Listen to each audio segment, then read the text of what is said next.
Hello, my name's Aviva, and today I wanted to share with you all of my thoughts on all of the books that I read this past week. So if you did miss my wrap up from last week, I will make sure to have a link for it down in the description below for you. I did read 6 books last week, and this week I believe I have 12 books to share with you, which is pretty crazy considering like that is way more books than I usually read in just one week. But I had a bit of a weird week. For some reason, I wasn't so in the mood to read anything physically, so instead I just like pounded out a ton of audiobooks. And then on top of that, I actually did a ton of rereads because I just wasn't really in the mood to be introduced to any new characters. So instead I went and revisited some old favorites. But either way, before we get into the books, I did want to quickly share with you a couple of things that happened this week that was very exciting. So first of all, I did hit 10,000 subscribers here on YouTube. So thank you guys so freaking much for subscribing to my channel, liking my videos, watching my videos, commenting, everything that you guys do. I very, very much appreciate it. So thank you so much. It very much did make my week. And then on top of that, yesterday I did end up getting Book Bonanza tickets for 2023, which was so freaking exciting. And I know that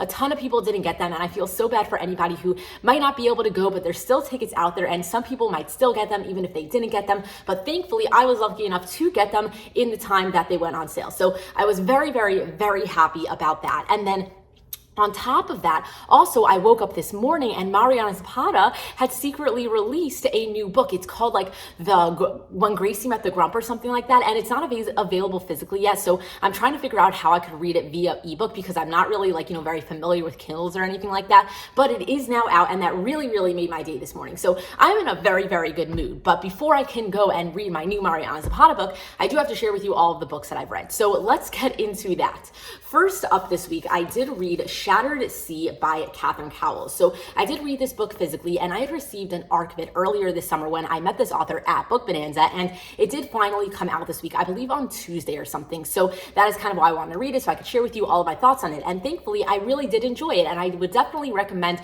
checking it out. So this is a romantic suspense between these two people who basically have lost loved ones in their past, and then they meet in this small town, and then they're going to end up having a romance, and then there's a suspense aspect that comes into the mix, and then, obviously things happen, it gets scary for a second, but then there's a happily ever after at the end. So yeah, that was a very vague way of explaining this book, but honestly, like, I'm not so in the mood to go into too much detail because I really want to get to this Mariana Zapata book. So basically, I really did like this book, except I did have an issue with a little bit of the twist at the end. Like, the romance was amazing. It was very deep connection, very emotional. I really liked, how that romance played out. It was a good one. But the suspense aspect of it, I really didn't like how she decided to basically like flip the switch at the end. And it's like, you were always thinking it was this one guy. And then at the end, she made it somebody else. And I was like, you did not foreshadow that at all. Like, you kept foreshadowing that it was going to be this one person. And at the end, you decided to surprise us all, and you made it somebody else. And then you basically had to explain yourself at the end of the book to make it make sense. And I really didn't like how that played out. Like, I like being able to guess it, even though I don't like when things are predictable, but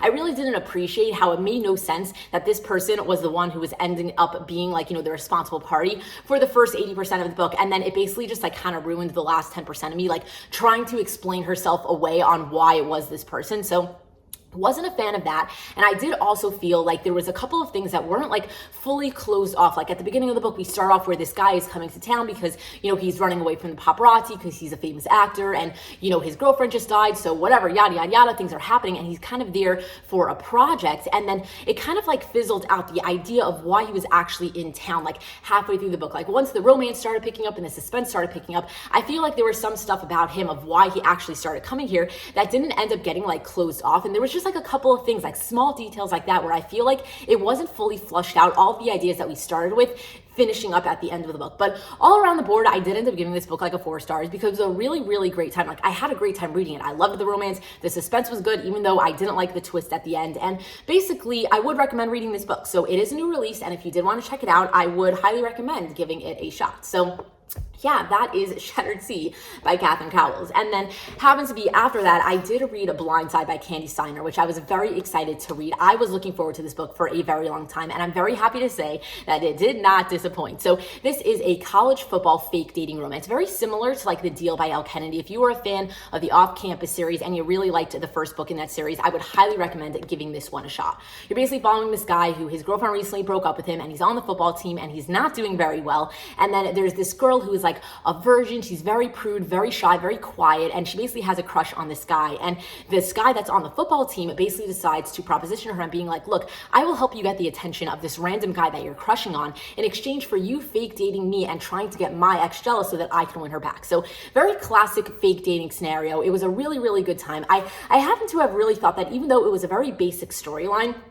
it was done in a very unique way, and I really like how the fake dating relationship was built up. Like, I sometimes get a little bit upset because I'm like, oh, is this fake? Is this not fake? But happens to be like in the moments that these two people were like faking it and hanging out and doing everything like that, it felt so real. Like all of a sudden it's like they would do whatever they needed to do and they forgot that they were actually faking it. And just the way that their friendship built up and the whole way it played out, I really, really was a huge fan of it. I did have a couple of issues with the book. Like sometimes I caught mixed signals of like how old these two characters were, and it was really, really weird for my head. Like at certain points I'm like, oh yeah, these people feel like pretty old, like mid-20s, and then at moments they would get carded or they would remind you that they're 19 years old, and I would be like, oh right, I'm reading a college romance, like I have to remember that they're only this young. And then at the end of it there was that whole like third act breakup thing, and I wasn't really a fan of how all of that played out. I'm never a fan of third act breakups, but at the same time I also thought that the whole situation was a bit unrealistic and it was a bit like over dramatized, and at the same time it kind of felt very bookish.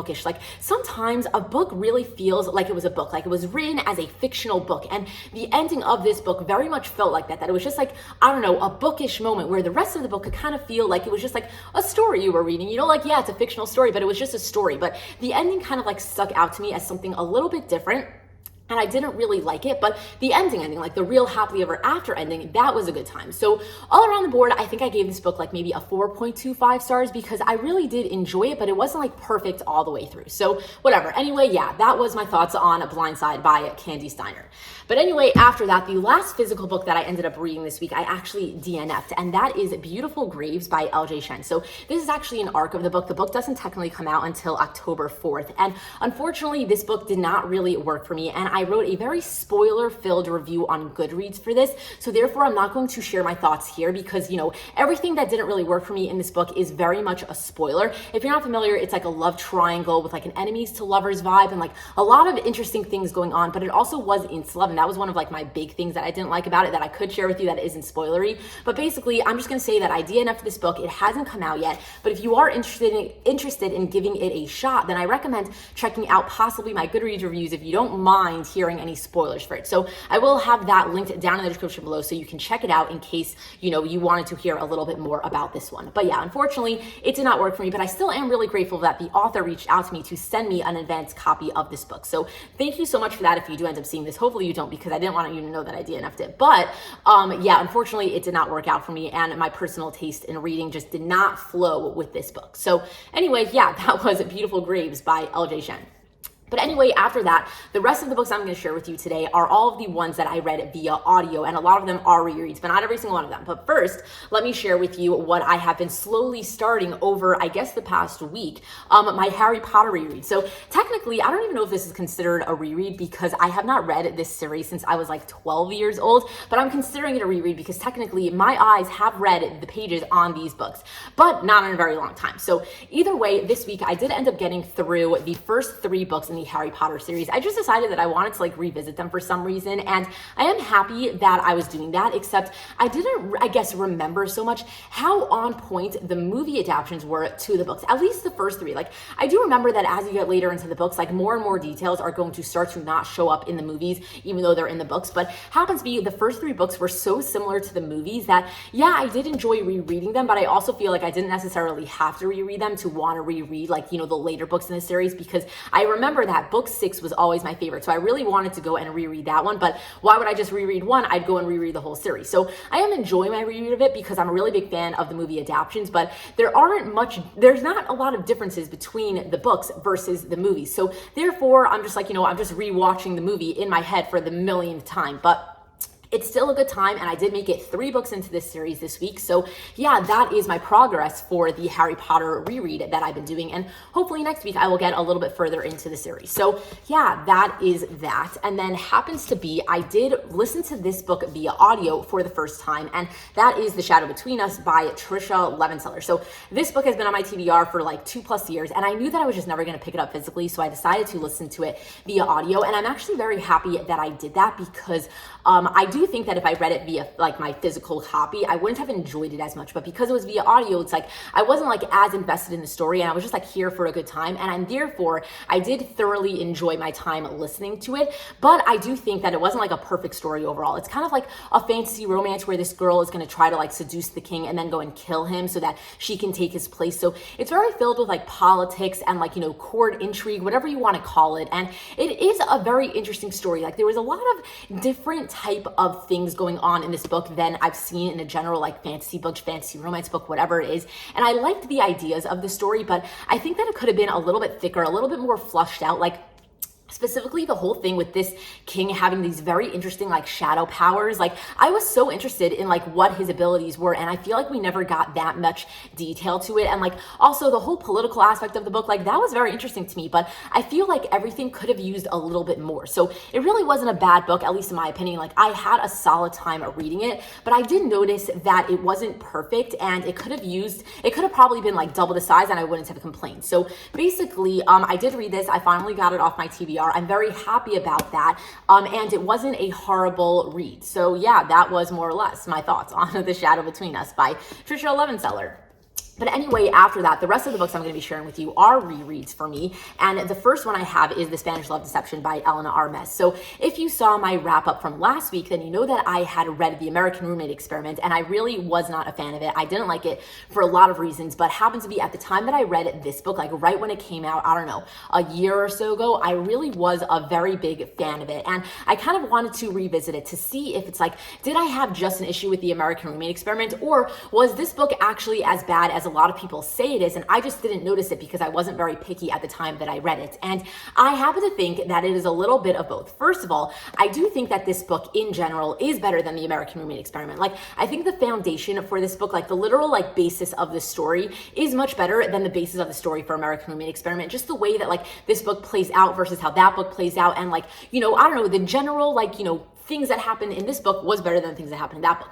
But I will say that I did notice a lot more issues with this book this time around than I did the first time that I read it, specifically in the writing. Yes, I did notice that it is way cringier than I remember it being. And yes, it was a little bit wordier than I remember it being. And yes, Catalina did get a little bit more on my nerves than I remember her getting on my nerves last time. But at the end of the day, because this was a reread and I really enjoyed it the first time that I read it, and now I listened to it via audio instead of spending my time physically reading it, I still actually did thoroughly enjoy my time with it. It was kind of really fun to like revisit the scenes that I remember really enjoying last time, and I still really enjoyed them this time around. It was just like the moments in between some of my favorite scenes that were a little bit not as fun as they were the first time that I read it. So I am happy that I did a reread of this. I still did thoroughly enjoy this. I still do think that it's a good book, even though it's not perfect, and I still will say that this book was better than The American Roommate Experiment. So yeah, that was my thoughts on my reread for The Spanish Love Deception. But anyway, after that, I did also do a reread of The Kiss Quotient by Helen Hong. So if you're not familiar, this is just about a girl who is very successful in every aspect of her life besides for like dating and sex, because she has high functioning Asperger's, and therefore that is like the one like spot in her life where she struggles. So she basically decides to hire a male escort to teach her everything that she needs to know, and it's basically going to end up being their romance. And I really, really, really loved this book the first time that I read it. I remember being like absolutely obsessed with it, but I read it such a long time ago that I kind of forgot about it, to be very honest with you. And this week, because I was in such a weird mood and I just wasn't ready to like, be introduced to new characters, I kind of just wanted to like reread some old favorites. So I went through my library and I basically remembered that I really enjoyed this book. So I kind of decided I wanted to revisit it, and I'm very, very, very happy that I did it because it was just as good the second time around. I absolutely love this book, like 5 out of 5 stars. I had a smile on my face literally the entire time I was reading this. So I'm so, so happy that I decided to re-pick this book up. So yeah, if you have not read this book yet and the idea of the story very much intrigues you, I highly recommend giving this one a shot. But anyway, after this, I did also do a reread of one of my all-time favorite romance books, which is Josh and Hazel's Guide to Not Dating. So fun fact, if you weren't aware, this is actually the first adult contemporary romance that I have ever read in my entire life. I'm pretty sure I read it in November of 2020, and the only reason why I know that is because I recently looked it up, like when did I put on Goodreads that I had read this, and that is what Goodreads says. So I probably did read it then, even though Goodreads, you can't really trust the site. But Either way, besides for that, this was the first adult contemporary romance that I had ever picked up. And I remember absolutely loving it. Like, I just had a smile on my face the entire time. I really liked every single thing about the book. And then happens to be, I enjoyed it so much that I did a reread of it last year, and it was just as good the second time around as it was the first time around. So now that I was in my very, like, let's spend a week of rereading some old favorites, I decided to pick this one up again. And it was just as good the third time around as it was the second and the first. So I'm so happy to say that this book still lives up to my personal hype of it, and I really did enjoy my reread of it. It's basically about like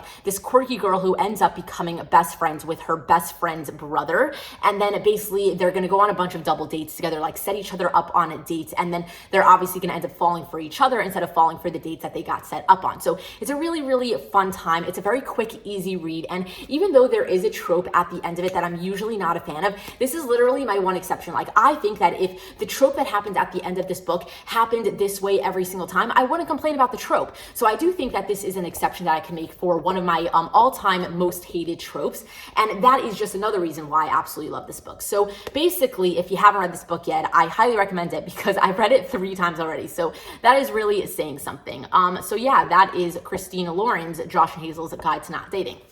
But anyway, after that, I did also do a reread of a very random book of mine, but I'm very happy that I did it, and that is Boss Man by V. Keelan. So I honestly only re-picked up this book because I was able to get it like via audio, and I remember really enjoying it the first time that I read it. So that's why I decided to just like re-listen to it, and I'm very happy that I did that because I have a very love-hate relationship with V. Keelan. This was, I think, one of the first books that I had picked up by her, and I absolutely loved it at the time. Like, it is a boss employee workplace environment sort of romance where like he is chasing after her, like he's the boss and he really wants to get with her, but because she is working for him, she really doesn't want to mix work and pleasure and everything like that. So basically it's a really good angsty, tension-filled office romance, and I had a great time with it the first time that I read it, so much so that I decided to start reading this author's backlog a lot. And every time that I read another one of her books, I started not enjoying them more and more because she tends to write in the same format of if you've read her books, then you kind of just know the type of writing that she does.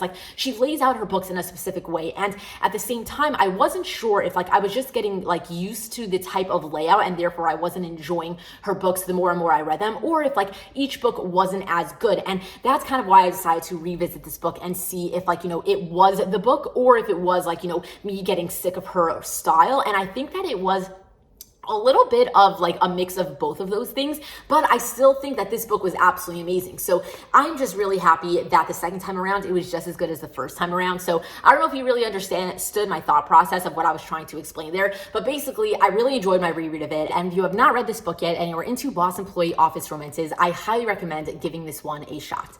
But anyway, after this, the last book that I wanted to share with you for today's video is The Fox and the Hound by R.S. Gray. So this was another reread of mine, and yes, I did listen to it this time around via audio, and I did really enjoy my reread. I remember it being a little bit better the first time that I read it than this time, but that's only because now I'm a very picky reader, and honestly, at the time that I read it, way back when, maybe a year and a half ago, I was very heavy in an R.S. Gray mood, and I was just pounding out all of her books because they were such quick, easy reads. A lot of them are small town romances, and they were just nice, light, and fluffy, and they were all a good time. So I kind of in my head blended all of them together as just being a really good time in my reading life. And now that I reread this one specifically on its own, it was still a really great time, but for some reason I didn't enjoy it as much as I remember enjoying it way back when. But I still really liked it. I still would definitely recommend giving it a shot if you want a nice, quick, easy read. And yeah, that is more or less it. It's kind of a classic small town romance between this girl who meets the new guy in town, and they're just gonna end up having a romance, but he just got out of a very long relationship, so basically he's not looking to date, but he really likes her, so he keeps making excuses to try hang out with her. And there's a lot of stuff going on in this book. Honestly, it's very hard to give you a full-on synopsis without sitting here for 5 minutes, so I'm just gonna leave it at that and tell you that if you want a quick, easy read, I still would highly recommend checking this book out. Also, all the other books by R.S. Gray, they're all very similar vibes, so if you wanted something light and easy, this is the author to check out. So basically, yeah, that is all of the books that I read this past week. I honestly had a great time reading this week, even though a lot of them were via audio and a lot of them were rereads. I just wasn't really down to read this week, so instead I listened to books and then I reread a lot of old favorites, and therefore it honestly put me in a great mood. So hopefully this coming week I will start picking up a couple of new ones, starting with that new Mariana Zapata book, which I'm going to figure out how to read right when I finish this video. So with that said, I'm going to say goodbye to you guys. I hope that you enjoyed watching today's video. Give it a thumbs up if you did like it. Also subscribe to my channel if you're not currently subscribed. And again, thank you so much for 10,000 subscribers. That really, really made my week. So thank you to every single one of you. But either way, with that said, I appreciate all of you